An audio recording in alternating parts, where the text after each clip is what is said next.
कि वीडियो में खेसारी फैन खातिर अगर जितना भी खेसारी फैन हमारे वीडियो को देख रहा बड़न पूरा दबा के वीडियो को शेयर कर दो ताकि सबके मालूम चल सके कि आज हम खेसारी भैया के बारे में का बता रहा बानी। तो चलो वीडियो में आगे बढ़म, लेकिन ओकरा से पहले एक उसके रिक्वेस्ट बा, प्लीज अगर यूट्यूब चैनल का अभी तक तुम हमारे सपोर्ट ना के लिए हो जा, चैनल का सब्सक्राइब ना के लिए हो जा, तो जा यूट्यूब पर जाके वहाँ पर सब्सक्राइब करा जा मनमौजी एक्सप्रेस, वहाँ सब्सक्राइब करके तू लोग अपना प्यार आशीर्वाद यूट्यूब चैनल पर भी देख सकता रहा। अगर फेसबुक पर देखा रहा तो फॉलो जरूर कर लिया। तो चला बता रहा बानी, जैसे खेसारी भैया के टीआरपी किंग कहला पर सब कोई के गाड़ जोरे लगा था।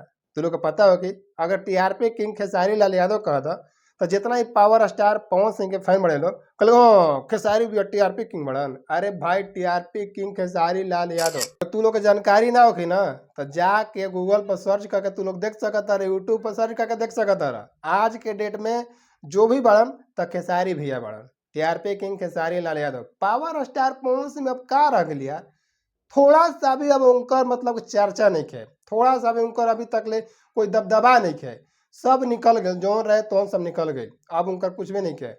बस पावर स्टार पवन सिंह बस उतना ही खातिर बड़न, बस जब तक चल रहा बड़न तब तक चल रहा बड़न।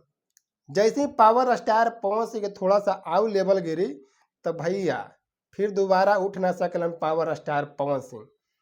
इसलिए खेसारी भैया के जितना भी वीडियो आवेला, जितना भी मतलब अच्छा काम करेलन खेसारी भैया, तो सब कोई के जरे लगला, पिछुआड़ा में धुआं भी लगेला। तो तू लोग से बताए तनी, तू जेकर फैन बड़ा उनकर बड़ाई कर, अगर जेकर तू फैन नहीं कर तो ओकर बुराई करे के तोरा कोई हक नहीं है।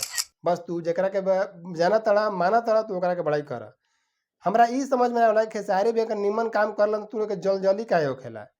पवन सिंह जो निमन काम करेलन तो खेसारी भैया के फैन को जल जली ना होखेला, लेकिन तू लोग के बड़ा जरेला।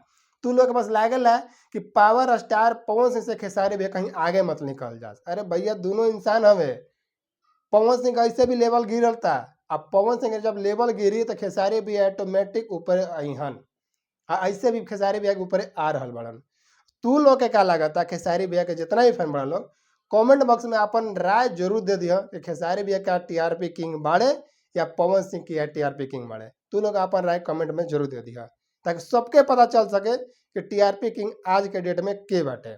हमारा देखे से बाबू है कि खेसारी लाल यादव आगे भी रहन, अभी भी रहियन और आवे वाला समय भी रहियन टीआरपी किंग खेसारी लाल यादव। तो हमार राय यही बा, हमार चर्चा यही बा कि खेसारी भैया के जितना ही फैन फॉलोइंग बढ़े दबा के वीडियो को शेयर कर दो, सबके बता दो कि टीआरपी किंग आज के डेट में खेसारी लाल यादव जी से कोई आगे नहीं है। बस भोजपुरी में पावर स्टार पवन सिंह के पहले दबदबा रहे, लेकिन अब दबदबा सब चल गई, हवा हो गई। अब जो भी बा खेसारी भैया के दबदबा बा, आगे भी दबदबा बनल रही। बस तू लोग से रिक्वेस्ट इतने बा, अगर यूट्यूब चैनल का सपोर्ट ना के लिए हो, चैनल का सब्सक्राइब नहीं के लिए हो, तो जाके फटाफट यूट्यूब पर मनमौजी एक्सप्रेस सर्च कर, सर्च करके जाके ओकरा के चैनल के सब्सक्राइब कर, सब्सक्राइब करब। वहाँ पे भी तू लोग बढ़िया से बढ़िया वीडियो देखे के मिली और बहुत ही आनंद आई। अगर फेसबुक पर देखा ताड़ा तो एक फॉलो जरूर कर लिया ताकि ऐसा वीडियो तू लोग कभी मिस मत होके। तो चला इतना ही बतावे खातिर आई रही कि पावर स्टार पवन सिंह के दबदबा गई, खेसारी भैया के दबदबा चालू हो गई बा और ऐसे ही बरकरार रखिया तू लोग के, जब तक तू लोग चाहो तब तक खेसारी भैया के दबदबा बना रही।